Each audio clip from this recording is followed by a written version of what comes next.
Hola, soy Mario y hoy recorreremos el camino de los puentes colgantes de Copina.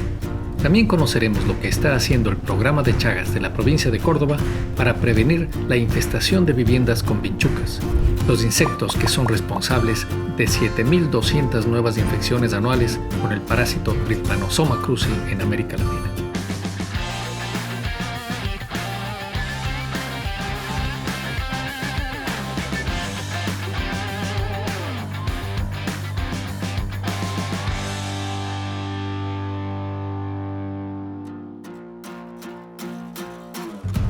Viajamos por la carretera de las Altas Cumbres, en la provincia de Córdoba.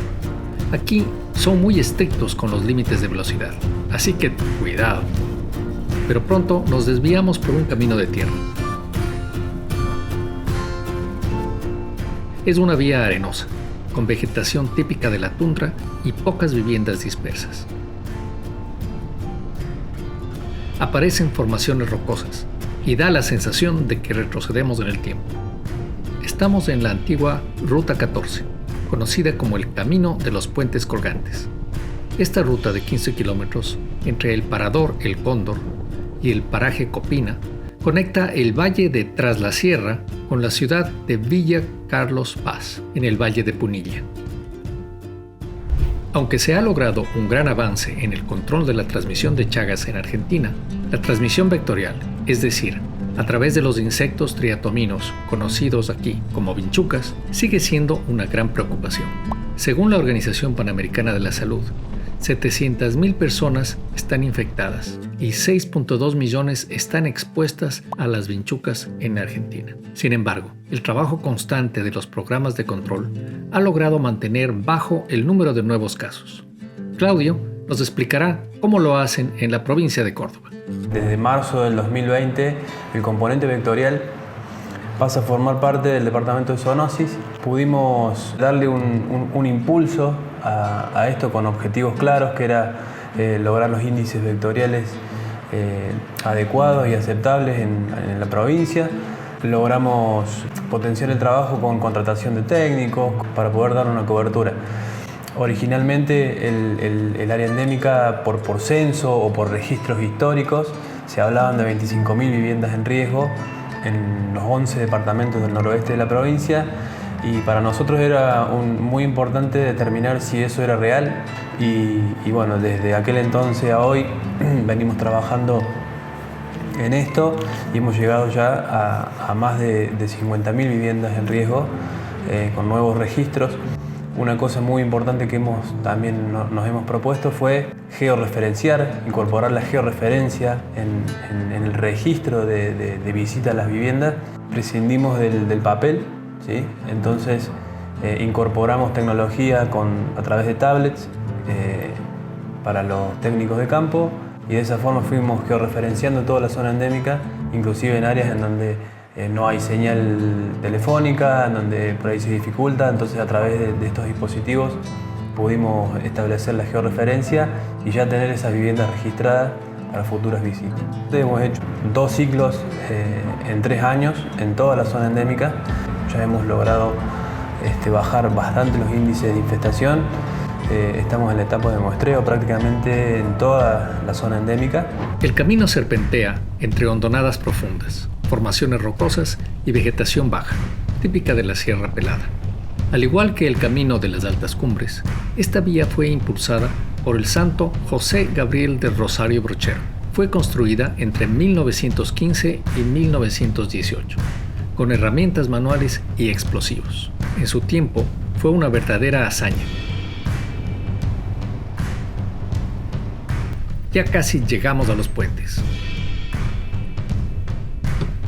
Históricamente, la transmisión vectorial del Chagas se consideraba un problema rural. Hoy en día, estamos viendo que también representa un riesgo en las ciudades. Escuchemos nuevamente a Claudio. De repente nos encontramos con las zonas periurbanas de grandes ciudades, como Cruz del Eje, como Villa Dolores, ciudades muy representativas del noroeste de la provincia. Fuimos encontrando presencia de vector, o sea, en peridomicilios y demás, entonces decidimos hacer una evaluación más profunda en estas localidades y hacer un barrido a nivel de ciudad, ¿sí? Tanto en zona céntrica como en todos los barrios de la ciudad. Pensando en esto del triatominismo urbano, no teníamos registro de Chagas, de casos de transmisión vectorial de Chagas en zona urbana, pero sí triatominismo.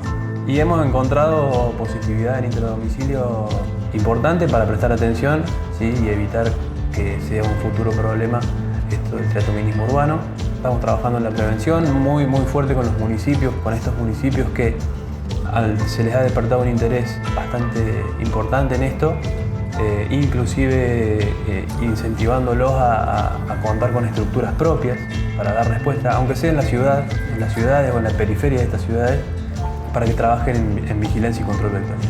Hemos identificado una gran zona con una gran cantidad de viviendas en riesgo, cosa que no lo teníamos registrado, así que hoy ya sabemos, tenemos un punto de partida, una línea de base, como se dice, para seguir trabajando con la prevención y el control de las vinchucas.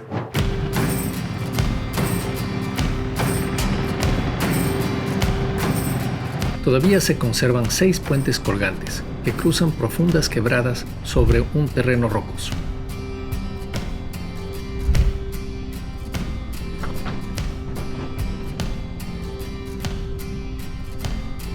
Están construidos con madera de quebracho colorado y vigas de hierro, empotradas en la roca madre. Cables de acero cuelgan de columnas de piedra. Estos cables no sostienen la estructura, actúan como barandas laterales para brindar mayor seguridad al cruce. Por eso parecen puentes colgantes.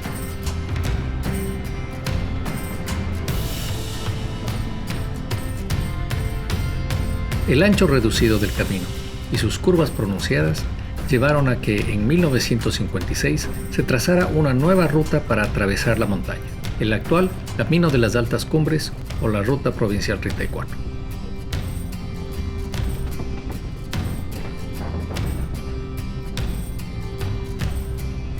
Qué bestia, qué paraje y qué paisaje. Realmente muy bonito. Muy bonito. Qué exótico, ¿no? Como hemos visto, es posible controlar y prevenir la transmisión vectorial de Chagas. En la provincia de Córdoba, trabajan de forma constante y organizada, utilizando tecnología de punta, promoviendo la participación de los gobiernos locales y gestionando recursos para coordinar acciones. Todo esto con el objetivo de lograr una Argentina libre de Chagas.